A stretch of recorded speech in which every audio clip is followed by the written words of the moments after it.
There was no dramatic comeback this time. Didn't need it. The Clippers outplayed the Warriors down the stretch to take Game 5 in Oracle. Lou Williams said the Warriors made the mistake of, quote, looking ahead. Klay Thompson acknowledged that after the game as well. So, Nick, do you think the Warriors are more vulnerable than ever, or just a blip and there you go? They're more vulnerable than they've been in this 5-year stretch, to me, because they are emotionally exhausted. So more vulnerable than before they had Kevin Durant. Absolutely, because after all these wins and all these titles and the drama that has surrounded this whole season, it's not to say that they still can't turn it on and roll past the Clippers and get to the finals and win it again. I believe they will. This team is exhausted, though. And it's not a physical, they played a lot of minutes. It's up top in their brains. This has worn on everybody. And the fact that they're now going to Game 6 against the Clippers is another reminder. But I'd remind everybody this. This team all season has been at its best when their backs are against the wall. Right. And right now, you've got everybody going, wait, the Clippers took them to 6 games? What are the Rockets going to do? You don't think they know what's being said, and you don't think that's going to fuel them a little bit more and give them that intensity that's been missing at various points throughout this series and the whole season. I believe it will, and I believe they will shut this thing down tomorrow night. Yeah, I don't think they're more vulnerable than ever, because once upon a time, their MVP was coming off a sprained MCL. Right. Their Defensive Player of the Year was suspended.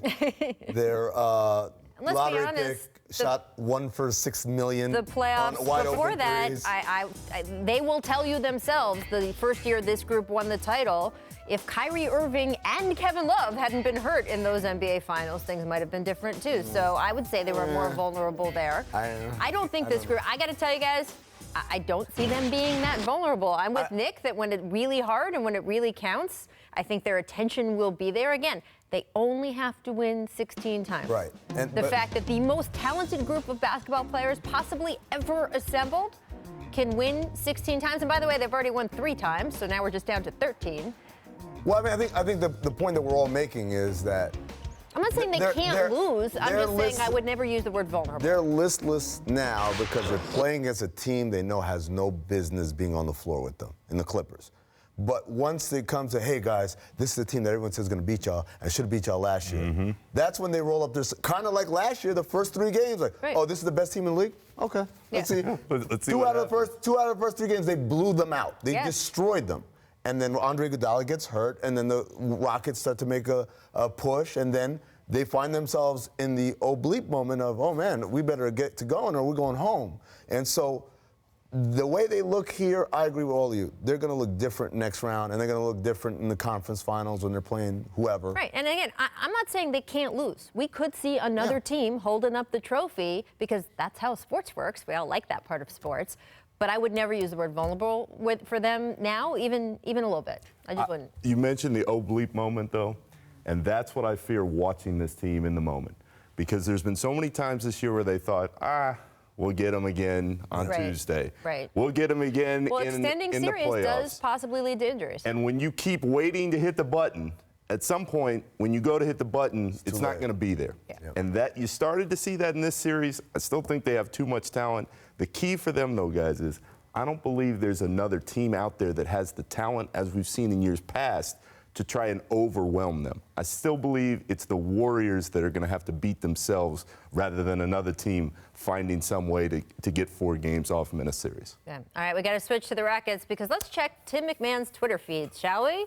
Yes. Do we have to? I'm going to say, have we edited this? Because, you know, love Tim. You never know. Rockets will travel to the Bay Area on Friday, that's tomorrow, to give themselves the best chance to be prepared for a potential Game 1 versus the Warriors on Sunday. Rockets intend no disrespect to the Clippers, but they want to make sure they adjust to Pacific time, and they will practice Saturday at Oracle.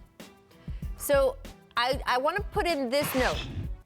If Game 1 of a potential Rockets-Warriors series, and that is the team that's up in the first round right now, happens, it will on Sunday. It will happen at 12:30 local time, Pacific time on Sunday.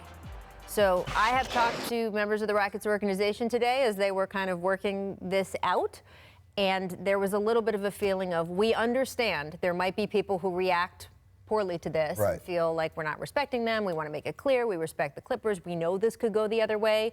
But we have to prepare for a game that we will be expected to show up at and show up at ready to play. There is a time difference. Houston is a couple hours off of California, and that flight is a lot further than I think a lot of people think it is. Yeah, Houston's all the way down there in Texas toward the east side, closer to New Orleans, really, and Oakland is way up there on the California coast. My question is, what if it goes 7, though? Then they're just in the Bay for like 4 or 5 days? Right. So it's a little unclear if they would travel back or if they would sort of do like a mini training camp or something like that. It sounds like producer Danny's in my area says that if Clippers win, that they would travel back to Houston and wait that out. They are still coming to California, so I guess they're coming either way. What's your reaction to this? I like the move because you have to be able to wake up and play when those games are that early. It's the reason, guys, the other day, the Warriors players told Steve Kerr, hey, we want to have an early shoot around. We want to get our bodies and our minds right to play early on. So I have no issue with what the Rockets are doing. And I think it's smart that they're telling everybody, Tim included, hey, this is meant as no disrespect. This is just what's in front of us. And I think the Rockets, like everybody else, expect, aside from the Clippers, expect the Warriors to close this thing and open up that series Sunday. It's like us booking our hotel rooms for San Francisco every year. Right. And I just want to be sure, because if I wait until the Warriors make the finals, then the hotel rooms. In fairness, we book our hotel rooms for like 4 cities and then cancel some of them. But you can't do that on an airplane. I just do the Bay Area. There you go. I know.